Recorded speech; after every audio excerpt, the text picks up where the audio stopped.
Allora agganciamo la linea dal telegiornale, continua la nostra non stop elettorale, si è appena concluso lo spoglio alla città di San Lucido, vedo Isabella Roccamo già pronta. Allora Isabella, c'è stato un testa a testa fino all'ultimo istante, a te.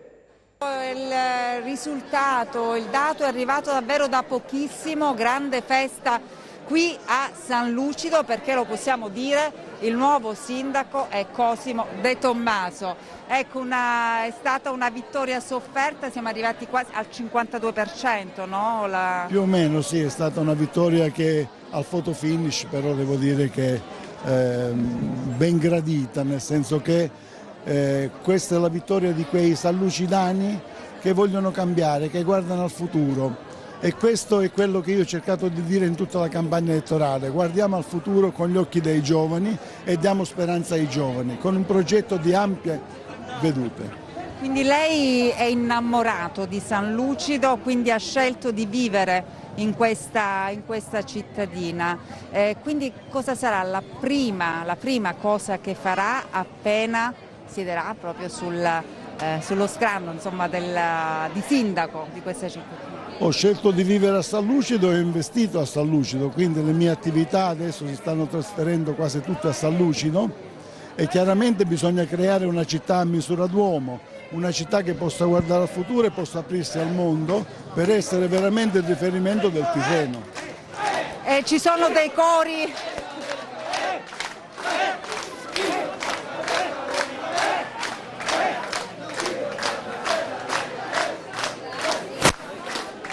È un'onda, sindaco, posso chiamarla sindaco, un'onda, no? È un'onda che è partita già da tanto tempo, è un'onda che ha visto tanti giovani impegnati e questa è stata la cosa più bella, giovani che hanno creduto veramente in un progetto che potesse dare a loro la speranza di rimanere nella terra dove sono nati.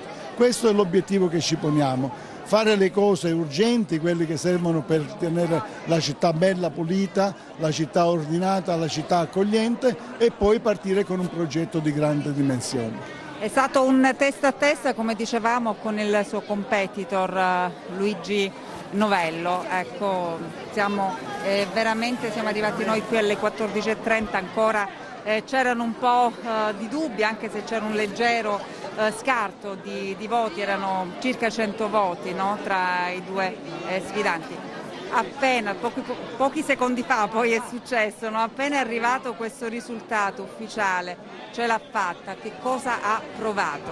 L'emozione che può provare una persona della mia età che si trova a dover guidare una comunità che ha grandi speranze, ha riposto in me tante speranze e questo è un peso di grandi dimensioni che spero di poter portare e dare risposte vere a questi cittadini. Sarà un percorso molto difficile anche perché insomma i problemi non mancano, quindi c'è una squadra già in mente per come affrontare le varie situazioni.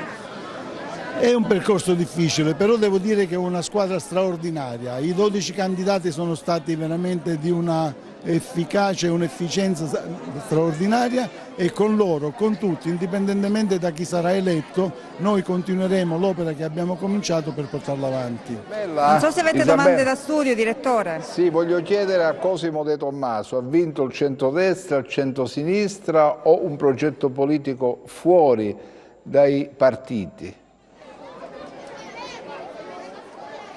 Direttore, faccio fatica a sentirti perché come puoi immaginare c'è molto entusiasmo, i cittadini hanno voglia di festeggiare. Se non mi pare di aver capito male, è un progetto questo fuori, no? dal centrodestra e dal centrosinistra, insomma, è un progetto autonomo. Indubbiamente sì, è una lista civica che abbraccia tante sensibilità sia dal punto di vista intellettuale sia dal punto di vista politico. È chiaro che questo confronto di idee diverse porterà veramente ad un progetto di grande dimensione. Quindi ad una sintesi per far crescere questa città?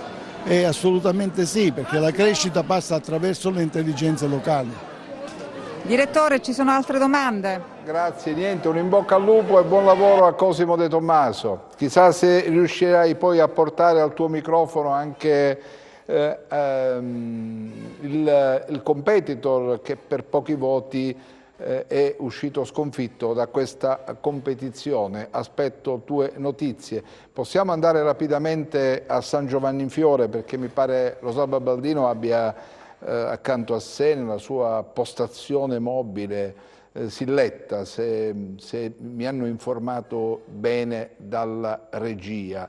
Altrimenti dobbiamo andare avanti, dobbiamo andare per esempio a vedere cosa accade a Castrovillari con la nostra Annarita Cardamone, che mi pare abbia recuperato uno spazio all'interno di un seggio elettorale. Lì ancora è in corso lo spoglio delle schede. L'importante è che io sappia nel monitor di servizio qual è il prossimo collegamento. No, vedo Enzo Romeo.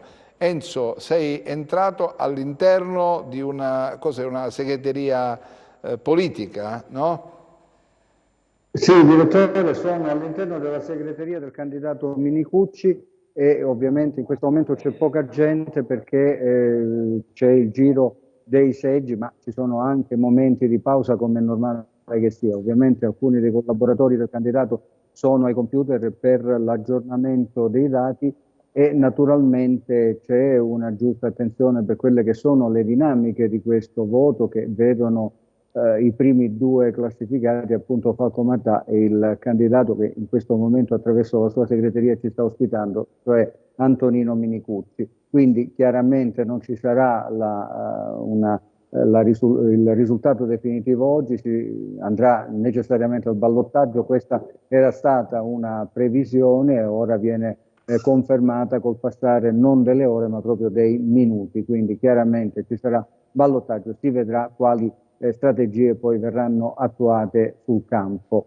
Un ultimo dato che riguarda Reggio: più tardi in serata parleranno sia il sindaco uscente sia il suo maggiore avversario, appunto Minicucci, e vedremo quali dichiarazioni faranno alla cittadinanza. Chiaramente per loro ci saranno meno 10 giorni di faticoso lavoro e vedremo quali novità intanto si potranno intuire dai discorsi che faranno in serata. Sarà probabilmente tarda serata, ho parlato con gli uffici stampa di entrambi. Intanto ci sono anche dati che arrivano dalla provincia di Reggio Calabria, ormai quasi definiti tutti i comuni. A Polistena per esempio vince Marco Policaro, che è il candidato che darà continuità a quella che è stata la politica di Michele Tripodi, il quale tra l'altro era candidato dopo il terzo mandato come semplice consigliere comunale. A Pazzano con l'89% vince Francesco Valente, che ha avuto la meglio su Salvatore Francesco Preiato. A Roccaforte del Greco Domenico Penna, il nuovo sindaco. A San Romberto Antonino Micasi. A Casignana Giuseppe Rocco Celentano, mentre a Samos vince Paolo Pulitano. Ad Anoia il ritorno alla guida del piccolo centro della Piana di Gioia Tauro di Alessandro De Marzo. A Bruzzano Zeffirio vince Giuseppe Antonio Cuzzola e a Brancaleone vince il candidato Garroffolo, che era già stato candidato nel passato turno, ma era unico candidato ma non aveva raggiunto il quorum. Oggi aveva uno sfidante, Tommaso Gangemi, ha vinto Garroppolo ed è il nuovo sindaco di Brancaleone. Siamo in attesa anche di alcuni dati che dovranno arrivare da Scilla. Per quanto riguarda Reggio Calabria, ormai i giochi sono chiari: Falcomatà, Minicucci marciano al terzo posto e vedremo appunto il ballottaggio tra Falcomatà e Minicucci. Ti restituisco la linea se non hai domande. Grazie Enzo, giro immediatamente, andiamo da Reggio Calabria, andiamo a San Giovanni in Fiore, c'è Rosalba Baldino per noi. Sì, direttore, praticamente San Giovanni è una città ormai in attesa, siamo quasi al 60% delle schede scrutinate, si va con molta lentezza, d'altronde lo ribadiamo, sono 7 i candidati a sindaco più le relative liste, quindi le operazioni hanno bisogno di tempo per essere espletate. Il trend, man mano che lo scrutinio va avanti, si conferma, si profila, come dicevamo fin dai primissimi dati dello spoglio, il ballottaggio tra Rosaria Succurro e Antonio Barile, e poi però c'è quello che possiamo definire l'ago della bilancia per il ballottaggio, che è l'architetto Pietro Silletta. Continuano a mantenersi questi 100 voti di differenza tra l'architetto Silletta e Antonio Barile, per cui vedremo un po' come andrà a finire. Di certo l'architetto Silletta conterà molto per il ballottaggio. Ha già idea di quello che farà? No, ancora è presto, aspettiamo che si concludano le operazioni. 100 voti ancora ci danno un margine per poter ragionare anche in modo diverso. Per i ragionamenti di un ballottaggio vedremo. C'è anche un'analisi politica da fare a San Giovanni in Fiore che è importante, perché le persone hanno votato in maniera forse come voi non vi aspettavate. Diciamo che le persone di San Giovanni in Fiore ci hanno scelto, le persone oneste, trasparenti e libere hanno scelto di votare per Pietro Silletta e le sue liste.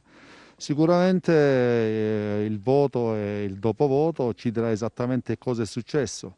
Ad oggi vediamo una presenza verso la candidata Succurro che non è riuscita ad avere una maggioranza che gli consenta di non andare al ballottaggio, e Antonio Barile, a cui va il merito di aver fatto una campagna aggressiva ma che ha portato i suoi frutti. Quindi ad oggi, a questo momento, onore ai miei competitor, ma vedremo cosa succederà ancora da qui a questa sera.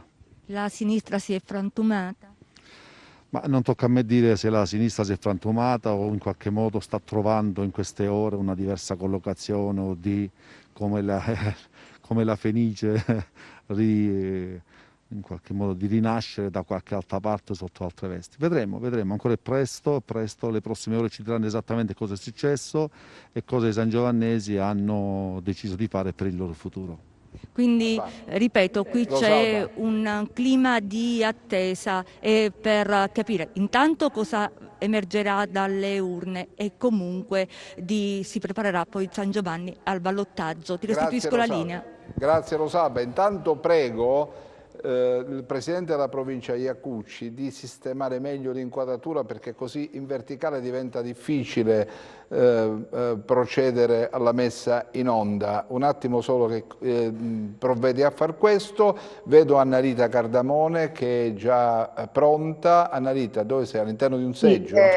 Sì, direttore, siamo all'interno di un seggio, il numero 21, e stanno facendo le operazioni. Io al momento vi posso dire soltanto che oscilla la percentuale tra il candidato sindaco Mimmo Lopolito per il centro-sinistra e il candidato sindaco per il centrodestra Giancarlo Lamensa, intorno ai 7 punti percentuali. Insomma, è sempre tra i 5 e i 7. Questa insomma è la percentuale che i due candidati dovranno poi al ballottaggio confermare oppure rimandare, insomma.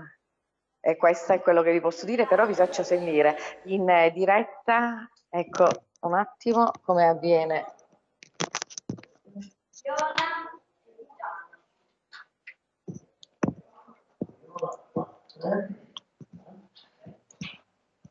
Stiamo seguendo in questo momento proprio lo spoglio, direttore, in una delle sezioni di Castrovillari.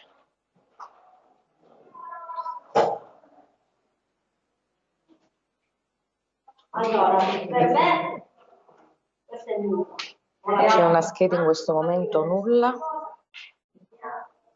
Allora, mi metto una croce. Intanto Iacucci, per favore, che lo vedo, non riusciamo a trovare una sistemazione consona all'immagine televisiva, perché mantiene questa verticalità dell'immagine non diventa difficile per noi, dovrebbe posizionare meglio, ecco, forse adesso ci siamo. Evidentemente forse il dato che arriva da Crotone un po' l'ha lasciata, no? Così pensieroso, Presidente Iacucci. Non ho capito, non ti ho sentito, direttore. Ho detto, Grazie, il dato che arriva da Crotone ha lasciato un po' pensierosi? Non è che ha lasciato pensierosi, il dato di Crotone per noi era un dato, diciamo, scontato, perché noi abbiamo fallito, diciamo così, per una serie di motivi che oggi possiamo anche parlarne in un qualche altra occasione. Noi non eravamo presenti per niente. Del dato di Crotone che cosa vedo io? Vedo la volontà dei cittadini di un cambiamento in quella città e non ci sono dubbi su questo. Anche l'affermazione di voce significa che c'è una spinta verso il cambiamento e la rottura con il passato importante. Ma ecco, quindi io diciamo... in questo momento sul dato di Crotone vedo questo. E noi avevamo lavorato per questo. Noi avevamo lavorato per mettere in campo una coalizione che rappresentasse la discontinuità con l'esperienza del passato e con la vecchia amministrazione di Crotone. Diciamo che, Presidente, diciamo che alcune volte le strategie dei partiti prevedono per realizzare quel percorso e per intercettare il percorso del cambiamento si deve passare anche attraverso una sconfitta. Sì, questo è doloroso dirlo, perché uno quando lavora pensa a vincere, non pensa mai alla sconfitta. Lì c'è un dato anche a Crotone, che ha ragione il nostro segretario Zingaretti quando dice che dobbiamo combattere per l'affermazione, ma che dobbiamo combattere anche per ricostituire un'unità e delle regole all'interno di questo partito. A Crotone purtroppo una parte del gruppo dirigente importante del nostro partito non ci ha aiutato a mettere in campo un'alternativa credibile e nuova in quella città. Insomma, ecco, quindi noi abbiamo anche un problema all'interno del nostro partito. L'abbiamo a Crotone, l'abbiamo anche in altre realtà. Lo stiamo affrontando, ci sono segnali importanti in queste elezioni, che è un partito vivo, è un partito che, come dice Zingaretti, che combatte per l'affermazione della coalizione di centrosinistra. Io credo che ci sono dei dati importanti in questa elezione. Uno dei dati è quello che tutti siamo consapevoli del fatto che dobbiamo costruire una coalizione alternativa al centrodestra, che è un centrodestra, diciamo così, che non aiuta l'Italia, ecco. Dove abbiamo fatto questo abbiamo vinto. Dove non l'abbiamo fatto e non siamo in grado di farli, purtroppo non abbiamo vinto, ecco. Questa è una constatazione. Però c'è un partito vi sto ascoltando forte, bene. è un partito anche che si sta riorganizzando sui territori. Filippo. Allora, innanzitutto buonasera. Franco, ciao. Buonasera. Ciao, consentitemi con Franco Iacucci ci conosciamo da oltre 40 anni, quindi è inutile fare invincimenti. Non lo dire, Filippo, 40 anni sono tanti. 40, ma forse pure pochi, Franco. Forse pure pochi. Sì. Lo so. No, Franco, nella prima parte della trasmissione, che non so se tu hai potuto vedere, io mi sono posto il problema di San Giovanni in Fiore, nel quale tu non hai delle responsabilità dirette, perché credo che sia stata seguita da altri. Ma la mia domanda è questa: ma c'era un problema su Belcastro? Cioè non aveva amministrato bene? Perché a me sfugge il dato di San Giovanni in Fiore.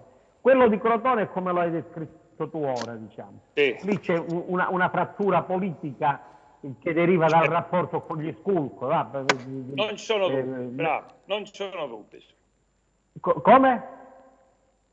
Non ci sono dubbi, è così. Perfetto. A San Giovanni in Fiore non ho capito io quello che è successo, perché Belcastro non andava bene come sindaco, non si è riuscita, perché si è arrivata a quella, diciamo, parliamoci chiaro, quella cosa delle primarie tra due del PD, insomma, non è stata non è stata tanto bella, diciamo. Non si è riuscita a trovare una soluzione che mettesse d'accordo tutti. Perché si è arrivati a questa situazione? Non si è trovata la soluzione, caro Filippo, perché lì il cancro della divisione non siamo riusciti ad eliminarlo e a sconfiggerlo. Questa è la cosa, perché poi è singolare che un sindaco uscente partecipi alle primarie. Quindi io l'ho vista una cosa che, e guarda caso un'altra, diciamo, contraddizione, che alla fine le primarie le ha chiesto proprio il sindaco uscente. Era una cosa che non poteva assolutamente funzionare e i risultati dimostrano che non poteva funzionare, che era lì. Io dico che non c'è stato da parte di nessuno lo sforzo di lavorare per una soluzione unitaria, e di questo noi ne dobbiamo prendere atto, ed è ancora di più la constatazione che dove c'è la divisione, e noi su questo dobbiamo lavorare molto in tante realtà, dove c'è la divisione noi perdiamo. E probabilmente, siccome i cittadini, io sono convinto che hanno ragione, quasi sempre, hanno ragione a dire che noi non siamo, ecco, nelle condizioni di, diciamo così, di essere classe dirigente per guidare anche un comune difficile come quello di San Giovanni. Ma guardi, forse una delle ragioni dei ritardi che accumula che sta accumulando il PD è quello di non avere i suoi organismi eletti, e non avere un contatto con i suoi elettori, un punto di riferimento con questi commissari che arrivano, vanno, rimangono 2 mesi, 3 mesi, un anno, poi se ne vanno, fanno le loro fortune, poi ritorna un altro. Poi sono distratti da altre cose, poi, sai? Sono distratti anche dal destino personale di ognuno di loro, e quindi la priorità non è quella di pensare e di impegnarsi in riferimento al ruolo che hanno avuto affidato dal partito. Ma lo fermo un attimo, perché siamo riusciti a collegarci anche con il nostro Presidente Giuseppe Soluri, che saluto. Presidente, è il dato è il dato che ti aspettavi, questo? No, per la verità pensavo che il dato fosse diverso. Onestamente credo che tutti ci aspettassimo, dopo le dichiarazioni roboanti che erano state fatte anche da Salvini, sia su Crotone sia su Reggio Calabria, che il dato fosse diverso. E invece si è dimostrato che non era proprio in quei termini, che effettivamente diciamo la valutazione di Salvini, io non so se fosse solo propaganda e non ci credesse neanche lui magari a certe cose, però oggettivamente il dato della Lega in Calabria è nettamente inferiore alle speranze di Salvini. Questo credo che sia il dato pregnante, diciamo, questi primi risultati, ammesso che poi venga tutto più o meno confermato. Però dicevamo stamattina in sede di commento che rimane agganciato a questo dato di Reggio Calabria, quindi in qualche modo Salvini, voglio dire, a Reggio Calabria, da Reggio Calabria può ancorarsi alla Calabria, o no? Sì, però io credo che Salvini su Reggio Calabria sperasse in un risultato molto più forte, diciamo, di quello che sta ottenendo, almeno, ripeto, a giudicare da questi primi dati. Lui ha fatto una campagna elettorale trionfalistica, ha parlato spesso di Reggio Calabria anche nei suoi interventi nazionali, quindi immagino che fosse davvero convinto che avrebbe avuto un riscontro superiore a quello che ha avuto, che comunque resta buono, considerando che per la Lega è la prima volta, voglio dire, no? Filippo, Carlo Tanzi però continua questo suo trend delle regionali, no? Nelle regionali ha fatto una bella affermazione col suo movimento, adesso piazza un suo candidato a Crotone che riceve una montagna di voti, quindi questo è Un altro degli elementi che deve essere messo in campo se vogliamo fare davvero un'analisi seria e completa di tutto. Sì, non conosco la situazione di Crotone, quindi non mi azzardo a fare, diciamo, valutazioni. Faccio una valutazione che rimanda alle regionali, al voto che prese Tanzi. Il voto che prese Tanzi, come credo che tutti quanti noi ricordiamo, fu un voto assolutamente positivo, che non lo portò per poco, diciamo, a superare la quota e la soglia di sbarramento. Quindi se questo candidato di Crotone è un candidato che fa riferimento a lui e la sua dichiarazione su Facebook di poco fa del resto lo conferma, per me non è una novità.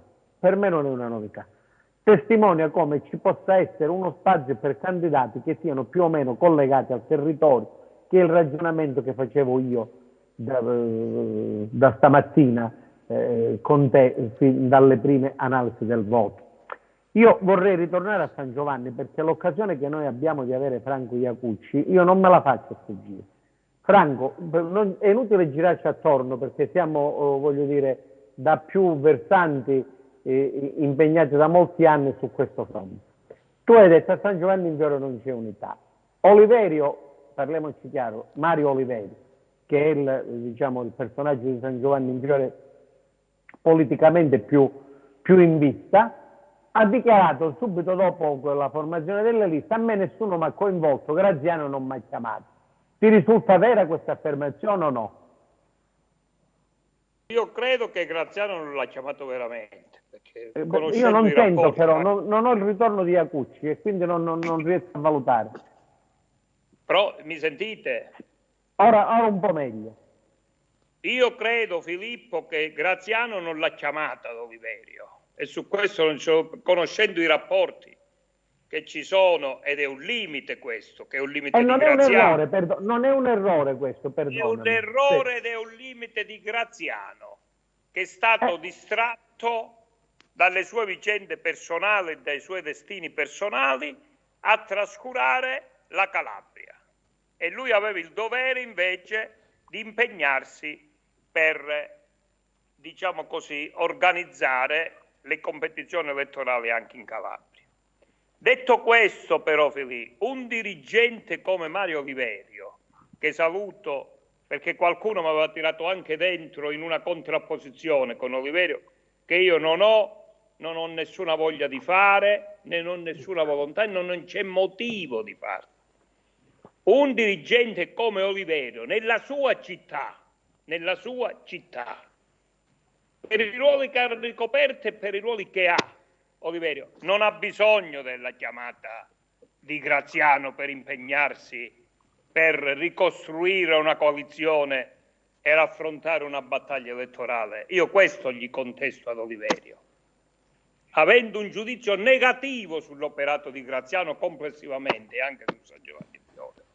Io dico che Oliverio non doveva aspettare la chiamata di Graziano per mettere, diciamo così, per essere un dirigente come egli è. E quindi è una scusa questo? Io sono convinto che io poi non capisco mai, caro direttore, che cosa si vuole dimostrare nel momento in cui c'è una battuta del resto del nostro partito, che la colpa è degli altri. Beh, io credo che è una soddisfazione che non è una soddisfazione eccezionale. Fermo un attimo perché c'è Gianluca da Crotone. Gianluca. Sì, buon pomeriggio da Crotone, direttore. Per conoscere il successore di Ugo Pogliani dovremo aspettare il ballottaggio. Per sapere come andrà a finire questa tornata elettorale serviranno diverse ore, perché su un totale di 34.181 votanti sono stati scrutinati 15.852 voti. Detto questo, siamo praticamente neanche a metà del guado. Nel frattempo però possiamo cristallizzare la situazione che si è venuta a creare con Antonio Manica, centrodestra, 10 liste a supporto al 41,82%, Vincenzo Voce, Civiche più Tesoro di Calabria al 35,91%, poi Arcuri con le 5 liste per il centro-sinistra, Danilo Arcuri al 17,7%, Correggia, Movimento 5 Stelle, una lista 4,5%. Noi abbiamo provato, dopo aver ascoltato sia Antonio Manica che Vincenzo Voce, a contattare e a incontrare Danilo Arcuri e Andrea Correggia, ma non c'è stato possibile. Da parte di Arcuri evidentemente poca voglia di parlare, siamo stati anche sotto la sua sede, abbiamo anche bussato ma sembra tutto sbarrato, tutto chiuso. Andrea Correggia sta girando per i vari seggi, le varie sezioni, abbiamo cercato di intercettarlo ma anche in questo caso è stato impossibile. Dunque situazione così cristallizzata, a questo punto andranno al ballottaggio se dovesse concretizzarsi questo vantaggio sugli altri due concorrenti, Antonio Manica e Vincenzo Voce, che attualmente sono distanziati di circa 6 punti. Da Crotone è tutto, linea allo studio direttore. Presidente Soluri, ma questa competizione elettorale per le amministrative è anche una sorta di banco di prova del neo governo regionale di centrodestra?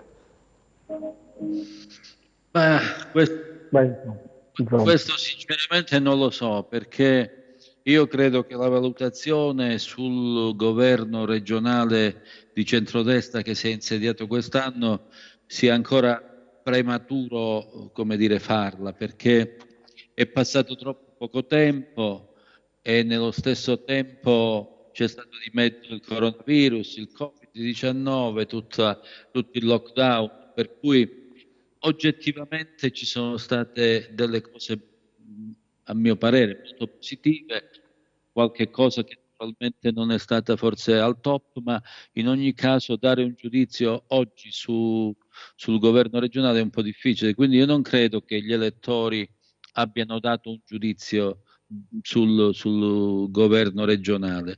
Credo che abbiano dato un giudizio sulla situazione amministrativa locale e, come diceva prima Filippo, su Crotone si è creata una situazione di confusione totale nel centro-sinistra con il PD che rifiuta il simbolo, con la spaccatura verticale che peraltro affonda le proprie radici all'epoca, diciamo, della possibile ricandidatura di Oliverio e della richiesta di tanti circoli di ricandidarlo, con il PD che non l'ha ricandidato, con i commissari che, se è vero quello che diceva prima Filippo, cioè che su San Giovanni in Fiore il personaggio più di spicco di San Giovanni in Fiore, parlo naturalmente del PD e del centrosinistra, non abbia avuto neanche un contatto, secondo me è stato un gravissimo errore, perché oltretutto comunque alla fine Oliverio aveva rinunciato a ricandidarsi ed è rimasto nel PD, almeno formalmente e ufficialmente, quindi questo mi è sembrato un passaggio sbagliato sicuramente. A Crotone il centro-sinistra è spaccato, il centrodestra secondo me immaginava di vincere al primo turno, non vince al primo turno, c'è questo fenomeno, diciamo così, delle liste civiche con la lista di Tanzi e con Vincenzo Voce che va al ballottaggio e quindi tutto è aperto. Adesso bisognerà vedere quanta capacità di dialogo ci sarà tra queste liste, diciamo, civiche e tutto quello che è rimasto fuori, cioè il centro-sinistra e il Movimento 5 Stelle, seppur con la propria percentuale minima. Questo. Bene, praticamente conti in sospeso, situazioni che non si sono mai chiarite, rimaste così a mezz'aria, la colpa è tua, la colpa è mia, alla fine poi la colpa finisce per pagarla l'organizzazione partitica, in questo caso il centro-sinistra, il centrodestra o il PD o altre forze politiche. Succede sempre così nelle amministrative. Vi chiedo scusa, dobbiamo fermare un attimo per la pubblicità, torniamo tra poco.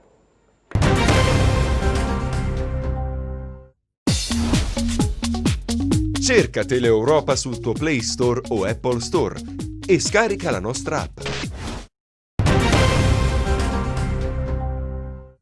Allora, torniamo in diretta. La situazione è questa. Reggio Calabria, ballottaggio, Crotone, ballottaggio, San Giovanni in Fiore, ballottaggio, Castrovillari, ballottaggio. un po' quello che ci si aspettava. Siete d'accordo? Comincio da Franco Iacucci.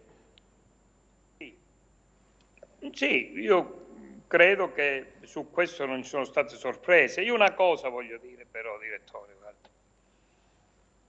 San Giovanni in Fiore, la nostra divisione, e l'abbiamo pagata fino in fondo, poi potremo parlare ancora di più delle cause e del perché. Castroviglia e altre realtà, anche Reggio Calabria, dove c'è stata una discesa in massa. Io su questo sono d'accordo fino a un certo punto su quello che dice il Presidente Soluri sul giudizio sulla Giunta regionale, perché sono scesi in massa a sostegno dei candidati del centrodestra. Perché a Reggio Calabria è vero che Menicucci è stato indicato dalla Lega, ma lì c'è il centrodestra, non c'è solo Menicucci. E non mi pare che l'affermazione di Menicucci, ecco, sia un'affermazione esaltante. Come non è un'affermazione esaltante quella della Succurro a San Giovanni in Fiore, perché con tutto quello che è stato messo in campo, 5 liste, tutti gli assessori in campo, la Presidente in campo, la Succurro non si muove dal 25%, insomma. Ecco, queste cose bisognerebbe, io terrei un po' le istituzioni fuori dalla competizione elettorale molte volte, no? Cioè far pensare, come si faceva una volta, di far pesare la forza di un'istituzione come quella della regione per influire in quel modo, io ci andrei veramente cauto, perché poi i cittadini dimostrano che non si fanno per niente influenzare anche da queste cose. Io su questo ci tengo molto, perché se uno va in giro e guarda fino in fondo i risultati anche di comuni medi e di comuni, ecco, di media portata, anche queste cose vedono. Il voto delle amministrative è un voto molto che guarda alle realtà locali e a quello che succede, alle presenze che sono in campo nelle realtà locali. Quindi ecco, perché una volta, fatemi dire un'altra cosa, vi ricordate bene, io sono uno che viene dalla Prima Repubblica e mi ricordo che si votava allo stesso modo per le circoscrizioni, per i comuni, per la provincia, per la regione e per il governo nazionale. Adesso ogni elezione ha una storia a sé e anche noi come PD dobbiamo capire che dobbiamo essere più presenti sui territori, dobbiamo essere più presenti nel rapporto con la gente, dobbiamo capire come interpretiamo la volontà di cambiamento nelle varie realtà, che poi esce fuori il risultato di voce a Crotone. Lì c'è un limite del nostro partito che non ha saputo interpretare la voglia di cambiamento e di discontinuità di quella realtà, e neanche il risultato però del centrodestra in quella realtà, con 11 liste in campo e una presenza massiccia del potere anche regionale, non ha sortito il risultato che molti si aspettavano. Ecco, io su questo rifletterei molto, molto, molto. Noi come PD abbiamo molto da riflettere, da discutere e da capire anche al nostro interno.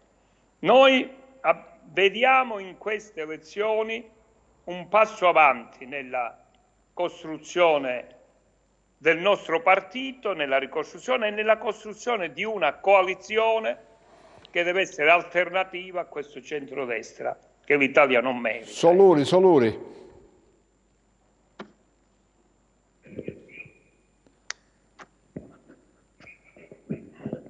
Prego, Presidente. Tocca a te. Ma io ho sentito adesso quello che ha detto Iacucci e in parte, anzi in gran parte lo condivido. È vero quello che dice Iacucci. Oggi come oggi si vota ai vari livelli in maniera differenziata, in maniera molto diversa, per cui ogni elezione ha effettivamente una storia a sé. È anche vero che però certi meccanismi, quelli della capacità di aggregazione, quelli della capacità di mettere assieme forze e soprattutto di non disperdere energie con litigi, con contrasti e con fratture, è chiaro che continuano ad avere una rilevanza fondamentale, perché comunque una coalizione o comunque un'area politica che si spacca inevitabilmente è più debole e rafforza l'area avversaria. Che poi l'area avversaria dimostri di non essere comunque al top e di avere una performance al di sotto forse delle aspettative, questo è un altro tipo di problema e in qualche modo non fa che amplificare l'errore di dividersi. Insomma, questa è la sintesi, secondo me, da fare. Condivido, rispetto a quello che condivido la difficoltà anche di leggere le realtà locali che poi sono diverse e spesso i partiti di oggi che non hanno sentinelle sul territorio spesso fanno fatica a leggerle queste realtà locali, perché prima ogni partito aveva i suoi circoli, aveva le sue sezioni, aveva le sue sedi, adesso sostanzialmente di tutto questo c'è poco o nulla, per cui i partiti in un certo senso raccolgono quello che viene dalle realtà locali attraverso più i comunicati stampa che arrivano da varie fonti e da quello che si pubblica sui giornali o sulle testate, sulle televisioni, e che una reale conoscenza dei problemi specifici. Filippo, c'è Filippo Veltri, l'abbiamo ancora in linea? Mi sentite? Mi sentite? Sì. No, dicevo Attilio, credo che abbiate già detto tutto. La presenza di Franco Iacucci ci ha fatto concentrare sulle questioni del centrosinistra e del PD. E faccio un'ultima battuta su questo versante. Credo che, caro Franco, bisogna ricostituire una comunità, questo è il punto di fondo da cui partire. Una comunità che in Calabria è andata dispersa, quindi questo si può ricostituire attraverso un lavoro in profondità nei territori, nei circoli, per arrivare poi ai congressi, che siano congressi veri e non manovrati. Però la cosa vera, al di là della presenza, poi Franco mi risponderà su questo se condivido o meno, e guardate, il voto del centrodestra, su questa ragione Soluri non c'entra niente la regione, ma il voto del centrodestra testimonia però una cosa: a Crotone erano non so quante liste e va al ballottaggio, a San Giovanni in Fiore erano non so quante liste e va al ballottaggio, a Reggio Calabria, dove c'era un'armata niente male, il candidato Minicucci arriva dopo Falcomatà e va al ballottaggio. Significa che anche su quel versante, questa è la mia conclusione, anche su quel versante, così come sul versante del centrosinistra, c'è una carenza di analisi politica nei territori, cioè a dire come vengono scelti questi candidati. Per cui poi tu arriva la sorpresa di voce e arriva a 5, io ho visto gli ultimi dati ora, è a 5 punti da Manica, cioè, non so se è chiaro il concetto. Quello aveva un'armata di non so quante liste. A San Giovanni in Fiore, la Succurro va al ballottaggio con uno che aveva una lista. Cioè, a Reggio Calabria, Falcomatà arriva al ballottaggio dopo 2 mesi di critiche sulla città sommersa dai rifiuti, e lui arriva prima di Minicucci. Quindi c'è un problema. Se questo problema, ritorno all'origine del primo mio intervento a mezzogiorno di oggi, non viene risolto dalla politica e quindi dal modo col quale si selezionano le classi dirigenti, si selezionano i candidati, tu ne hai voglia di parlare di antipolitica che può ancora vincere nonostante tutte le risultanze del voto di ieri, perché ci sarà sempre un sentimento, e qua in Calabria l'abbiamo verificato con i 2 dati: bassissima partecipazione al voto anche ieri sul referendum, secondo dato dei sì al referendum, che significa, al di là di ogni nostra congettura sul sì o sul no, significa che c'è un allontanamento della gente dalla politica. Se non si capisce questo dal centrodestra e dal centrosinistra, noi qui siamo quelli che pagheremo più responsabilità e pagheremo più colpi. Questo è il punto vero. Torno a ripetere, noi abbiamo approfittato della presenza di Franco Iacucci, che anche io ringrazio, ci siamo soffermati sul PD centrosinistra, sulle cose che abbiamo detto che non vanno. Però guardate che anche sul centrodestra forse una riflessione bisogna farla. Io ho citato Crotone, San Giovanni in Fiore e Reggio Calabria, cioè qualcosa che non va c'è. Ma forse la riflessione, e qui mi trovi d'accordo in questo tuo passaggio, devono farla i partiti, perché ma non ci sono i partiti, sono vecchi, no scusami, ma non ci sono i partiti. Ma quel po' di partito che c'è ancora ragiona con la testa di ieri, ha difficoltà a intercettare il sentire comune.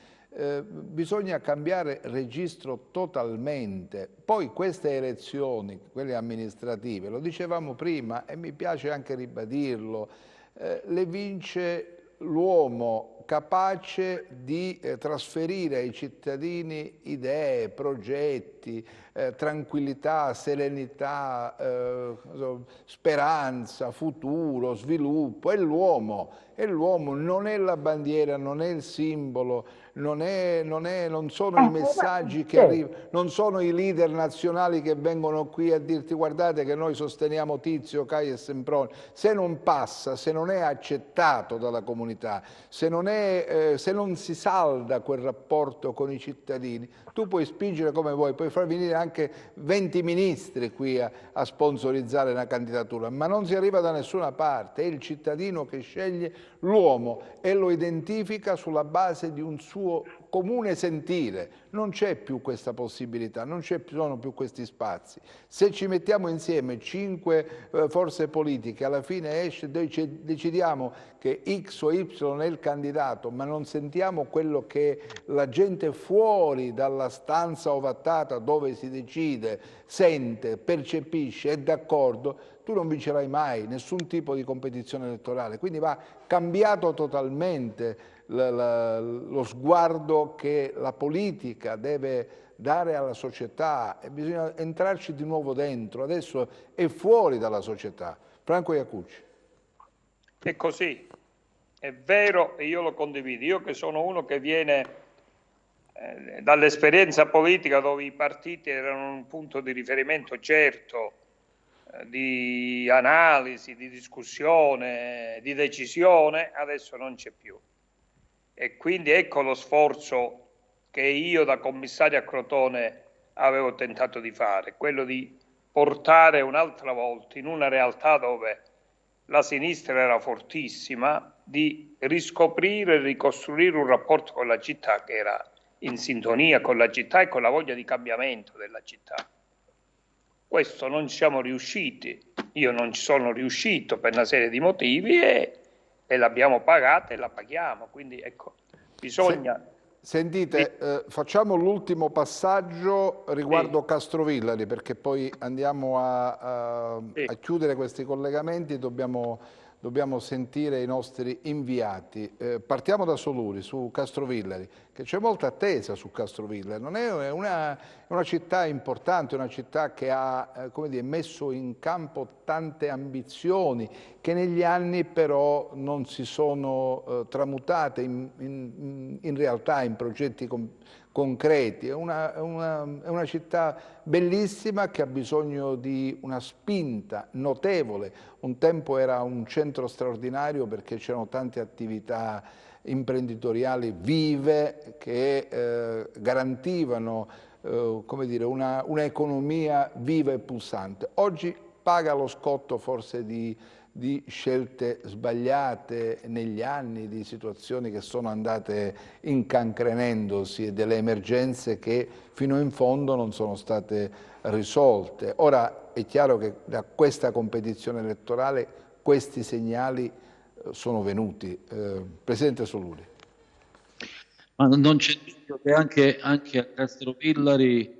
Castrovillari c'è stato, c'è, mi auguro che non ci sarà un problema di questo genere. Anche lì negli anni si sono ripetuti contrasti, litigi, ribaltamenti e così via, per cui anche le situazioni amministrative che si sono avvicendate poi alla fine in qualche modo hanno scontato questa situazione. È chiaro che adesso anche lì si va al ballottaggio, la Mensa e l'Opolito vanno al ballottaggio e lì poi decideranno naturalmente i cittadini di Castrovillari. Sono d'accordo sul fatto che Castrovillari sia una città non solo bella, non solo importante, ma con una storia, una tradizione importante che deve essere valorizzata e chiunque vinca debba avere la capacità di rilanciare il ruolo di Castrovillari nell'area del Pollino, della Sibaritide e nello stesso tempo riproporre Castrovillari come città importante diciamo così, nel contesto generale della regione. È rimasta un po' emarginata Castrovillari, un po' perché territorialmente è al confine, ma anche perché non ha saputo interpretare un ruolo che gli spetterebbe, secondo me, e che chiunque vada a vincere questo ballottaggio deve cercare di riproporre, di affermare. Allora, in un minuto su Castrovillari, Filippo e il presidente Iaccucci. È nel mio cuore, ma è rimasta isolata anche per una frammentazione della sua classe politica, che nel corso di questi anni poi non ha saputo proporre, per le divisioni che ci sono state, anche una rappresentanza adeguata sia a livello di Consiglio regionale sia a livello di Parlamento. E invece merita quello che avete detto sia tu e sia Peppe, cioè merita ben altro. Ora, voglio dire, il ballottaggio era nelle cose. Anzi, scusate, faccio una parentesi perché devo rispondere a una domanda che tu hai fatto prima, dici tutto è andato come previsione. No, a San Giovanni in Fiori avevo previsto invece che la Succurru vincesse al primo turno, quindi non è andato secondo le mie previsioni. A Castrovillari si va a ballottaggio e c'è un candidato di centrodestra che è molto, come dire, molto determinato, anzi assai determinato. Lo politico non so se ce la farà, perché là la situazione è molto molto aperta all'interno di una divisione che è assai netta ed è assai marcata, ed il centrodestra, questo è il punto, lì in quella zona invece, contrariamente ad altre di cui abbiamo parlato prima, il centrodestra con i suoi gruppi dirigenti a livelli di consigliere regionale, assessore regionale e quant'altro sta marcando molto il territorio. Allora, se sta marcando molto il territorio è probabile che non vada a finire così come era nelle previsioni, con una riconferma di Lopolito. Insomma, sarà, non lo so, adesso insomma cercare previsioni non lo so, ma sarà forse la battaglia più aperta che c'è, questa di Castrovillari. Iaccucci. E come dice Filippo, io cosa posso dire su Castrovillari? Castrovillari però, diciamo così, a differenza di altre realtà, il centrosinistra si è mostrato e si è presentato compatto alla competizione elettorale. Non è stato facile fare sintesi nella coalizione, ci siamo riusciti e io credo nella situazione data e quello che c'era. Lopolita ha avuto un buon risultato. Io guardo con grande ottimismo al ballottaggio e al secondo turno. Io credo che la partita cambierà nel momento in cui c'è la palla al centro e si gioca un'altra partita, secondo me. Quindi adesso usciranno fuori, ecco, anche la personalità del sindaco, ancora di più, del candidato a sindaco. E io credo che se continueremo ad essere una coalizione aperta che sa discutere e sa costruire anche alleanze, io sul voto di Castrovillari e sul risultato sono fortemente ottimista. Bene, grazie, vi ringrazio. Intanto c'è da dire che bisogna fare i conti col coronavirus e queste elezioni sono state anche condizionate, queste amministrative. Vi do un dato di poco fa: ci sono 19 contagiati ad Amantea, 15 contagiati alla Lamezia, c'è una persona guarita fortunatamente. Il sindaco di Catanzaro ha firmato 60 ordinanze di isolamento vigilato. Insomma, dobbiamo fare i conti anche con questo e qui bisogna che gli amministratori controllino il proprio territorio per garantire la salute dei cittadini. Ecco, questa e questa competizione so di molta gente che magari non è andata nemmeno a votare perché ha avuto timore di contrarre il virus, lo si diceva anche davanti ai seggi nella giornata di ieri per coloro i quali hanno votato, lì dove non si votava per le amministrative, per il referendum. Grazie a Soluri, grazie Veltri, grazie al Presidente Iacucci, ci fermiamo alla pubblicità, poi vediamo qualche altro piccolo collegamento prima di andare a chiudere.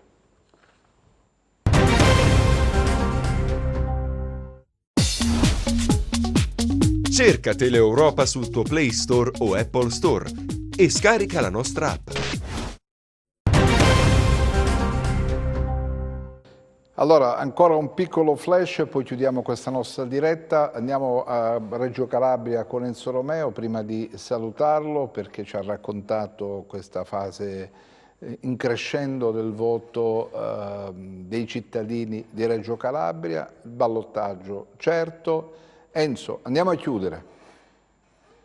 Alle spalle uno scontro di Reggio Calabria che è il simbolo della cultura di questa città, museo nazionale. Ho pensato fosse la scelta più giusta per chiudere questa serie di collegamenti dalla città dello Stretto, per immaginare anche l'impegno di chi sarà il prossimo sindaco una prospettiva di cultura e di nuovi cambiamenti.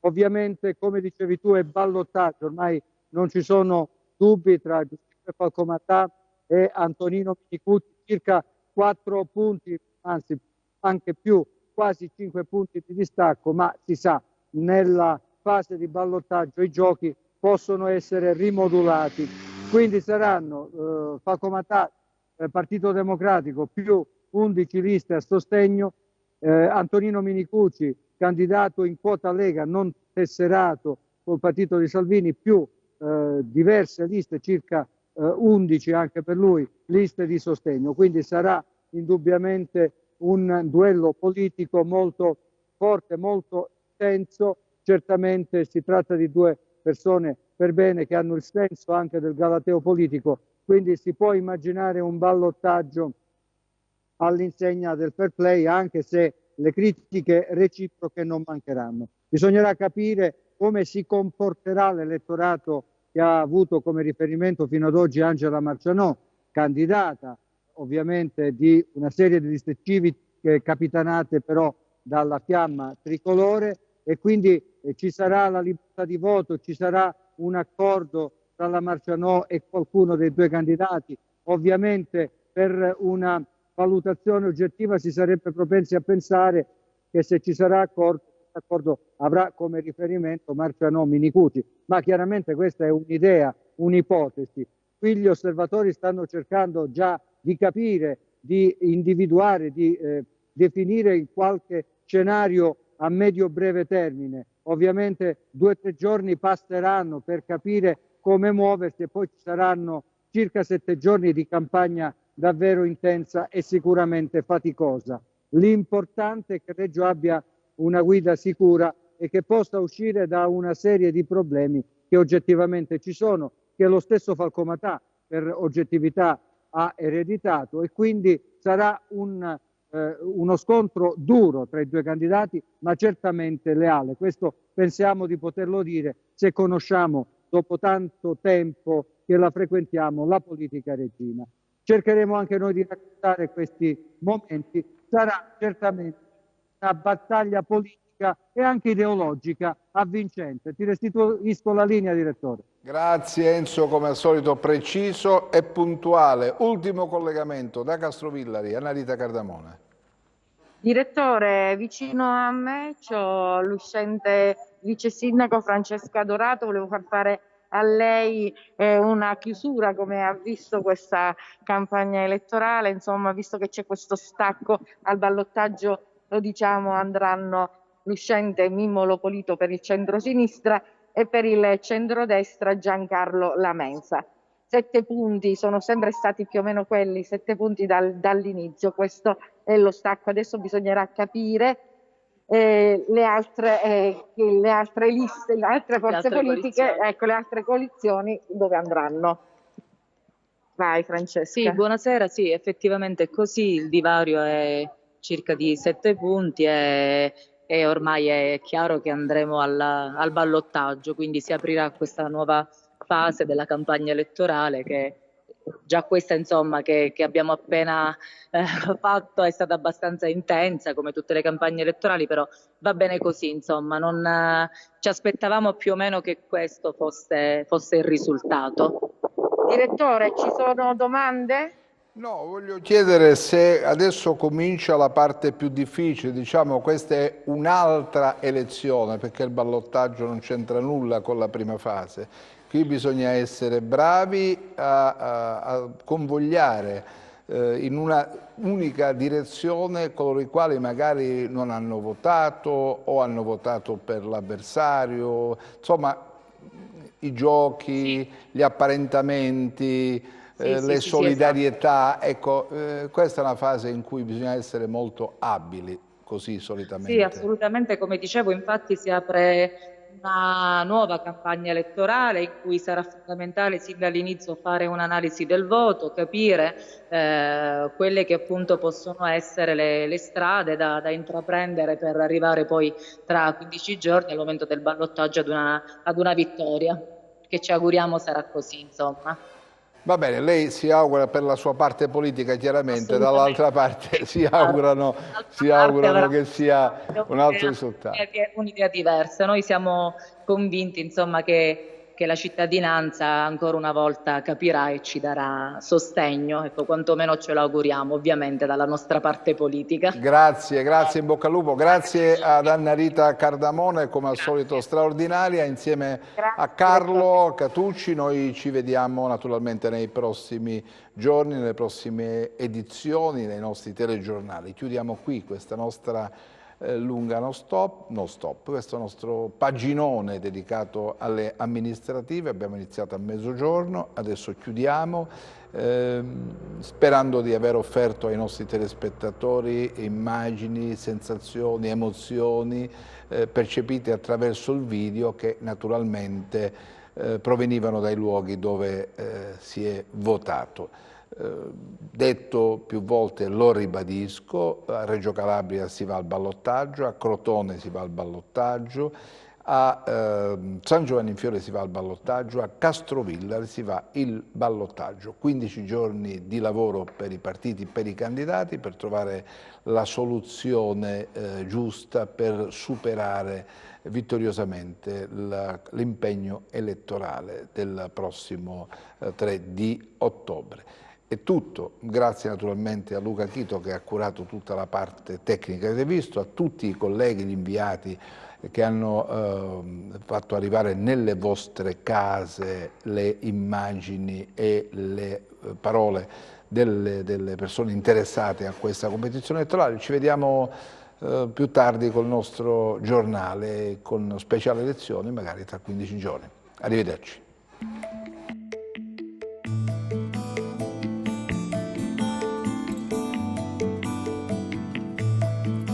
Chissà terra brucia come un sole ad agosto la mi fare diventare niente fumo e tutto arrosto.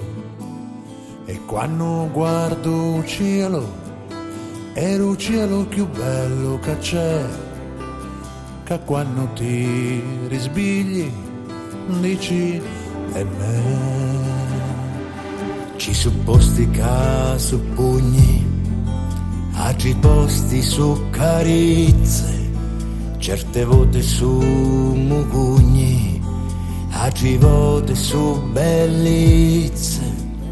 Dico che terra mia, con una virgola si cangiasse, perciò chi ne ci ha messo punto, con una gomma ci passasse, ero cancellassa, chissà terra nostra, balla tarantella, o si piglia chitarra e suona calavicella. Chissà terra nostra fa l'amore con mare, si stennare a spiaggia e s'asciuttare il sole. Chissà terra nostra è verde come speranza, quanta gente ti sparla e poi ci viene a vacanza. Chissà terra nostra è sostanza e cultura, chissà terra nostra è senza paura. Il giornale parla tante volte cose brutte di una terra abbandonata e di anime distrutte, eppure c'è gente buona che combatte per ti fa sta meglio, che se un chiova almeno giorna e ti dice io ti dugno e non ti pigli.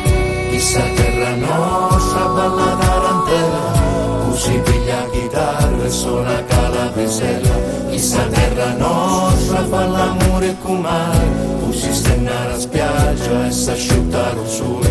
Chissà terra nostra è verde come speranza, quanta gente ne sparra e poi ci viene a vacanza. Chissà terra nostra è sostanza e cultura, chissà terra nostra è senza paura.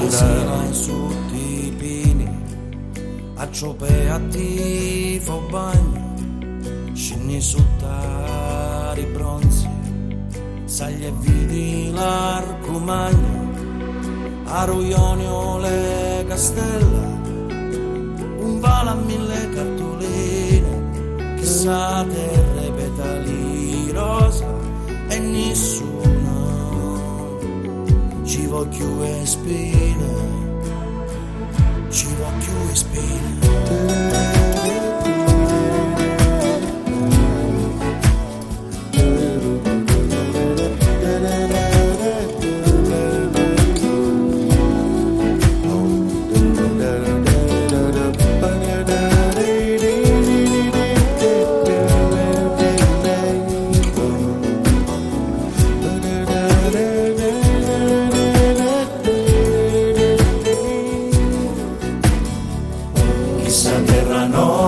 Balla tarantella, si piglia chitarra e suona calavesella. Chissà terra nostra fa l'amore con mare, si stennare a spiaggia e s'asciuttare il sole. Chissà terra nostra è verde come speranza, quanta gente mi sparra e poi ci viene in vacanza. E quando guardo il cielo è il più bello che c'è, ma quando ti risvegli dici è me.